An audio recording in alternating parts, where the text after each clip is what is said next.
আলুটা যেন ভেঙে না যায় শিকড় থেকে। নতুন অন্য একটা গাছ দেখি, এটা বাদ।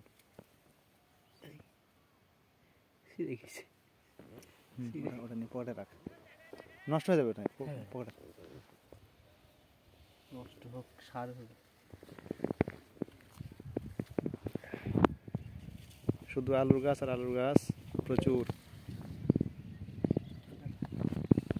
আলুর দাম বেশি পাওয়ার আশায় কৃষকেরা আলু গাছ লাগাইছে প্রচুর পরিমাণ,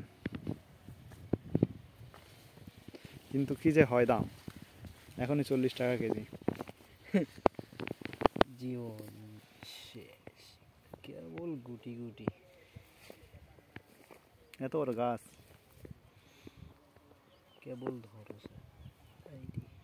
হ্যাঁ তাড়াতাড়ি বড় হয়ে যাবে ইনশাল্লাহ, কেবল শুরু হয়েছে তো।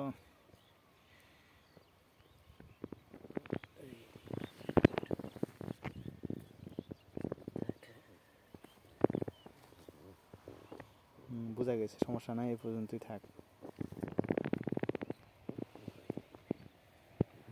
এটা কয় শতক জমি? এটা 37 শতক, 40-37।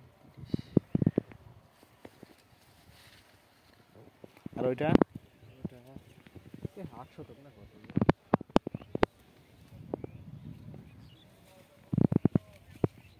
8-9 শতক।